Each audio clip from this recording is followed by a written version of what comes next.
Hi, I'm Caputo, sports columnist for the Oakland Press. This is my boss, sports editor Jeff Kuehn. Welcome to Booking His Boss, this week's edition, here at the OaklandPress.com and at MICentral.com, Blog Central, wherever you want to go. We got all kinds of blogs and different items. I was reading Jim Hawkins' blog today.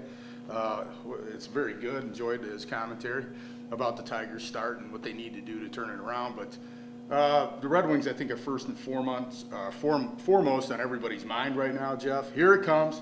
We always wait for this, and a lot of times they've let us down, but it looks like the playoffs are set up for them. There's a possibility of an upset or two in that first round. They may get a team, Minnesota or Colorado, that they feel comfortable playing. Anaheim has a war in a hockey sense against Dallas, who they played a lot during the regular season. I really like the way the Red Wings are setting up.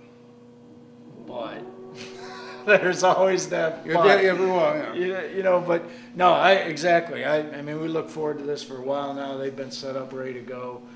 Pavel Datsyuk and Zetterberg played well in the playoffs last year. There's no reason to think that they're not on top of their game. They're healthy again. What, you didn't agree with my column in today's Oakland Press? Absolutely. I always agree with your column. Well, look, okay, you said that. I'm going to play devil's advocate. 60 games, Pavel Datsyuk has 31 points. In the last 60 games. In the playoff games. Henrik Zetterberg has 25 and 40. Right. Now, last year, he didn't even score a point a game. Now, he played well when they beat San Jose to get to the Western Conference Finals, but this year he was the fourth leading scorer in the league, led the league in plus-minus. Zetterberg had 43 goals, ranked 6th in the league in scoring with points and among the leaders in goals scored. It's time to show that in the playoffs, to become like Steve Yzerman. That was the point of my column. Right, absolutely. They're ready. They're ready. They're both young. They're both in the prime of their career. They have a supporting cast, which in the past they haven't really had. They've got secondary scoring. Holmstrom and Franzen have been on fire lately. The defense is solid. They're all healthy again. And goaltending's ready. I don't think goaltending is a problem. It wasn't a problem in last year's playoffs. Like you said, they're ready to go, and the seeding is also suited to the Red Wings. Nashville in the first round, they're going to be physical. They're going to try and come at them, but they're ready. They don't have to travel across country to play them, and we'll just see how it goes. But I'm enjoying the East. I'm telling you what, the first games last night, Pittsburgh taking out Ottawa the way they did, they dominated them, and then seeing Colorado win in overtime with Sakic getting the goal. And Kiprusoff playing great against San Jose, and here they are. San Jose is supposed to be. Yeah, Red Wings didn't want anything to do with the Calgary. That's right. Because of Kiprusoff and Ginla and Phaneuf and some of those great players. But this is a time of year, Pat. I love this time of year. You know I love hockey, and I live for this stuff. Yeah, so do I. I mean, nothing beats the Stanley Cup playoffs. And Jimmy and I both play hockey, believe it or not. Believe it or not, we actually play hockey, which is pretty funny. Baseball, the Tigers. Let's get the Mormon Tabernacle choir out. Hallelujah, they won a game. But it was scary, wasn't it? I mean, a 5-run lead in the 9th inning. And Todd Jones loads them up. Weren't sure that they were going to pull out. No, but hopefully they didn't celebrate too much last night, because tonight's another one. Well, one good thing about it is the Yankees are below 500. The Red Sox are below 500.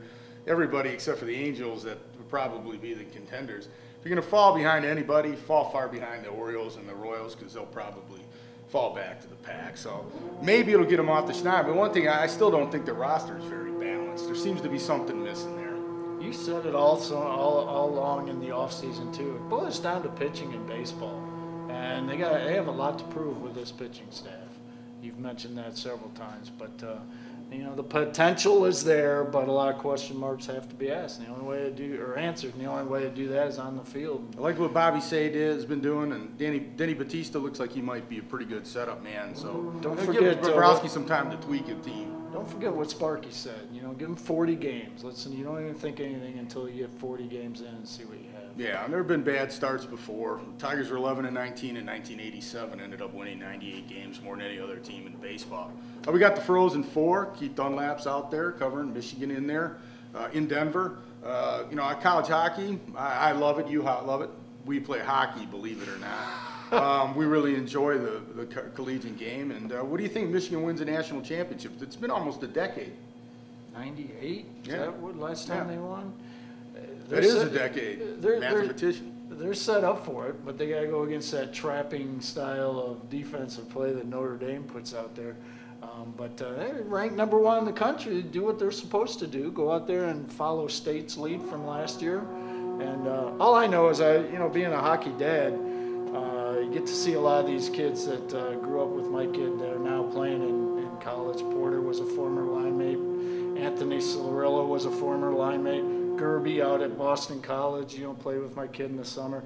That's what that's why I eat this stuff up. These kids are, living a dream out there, and man, it must be a time of their lives. Don't forget to check out Keith Dunlap's coverage. It'll be outstanding as always. He does a terrific job, not only with that, but with the high schools here at the Oakland Press. But anyway, that's it for the Book and His Boss today.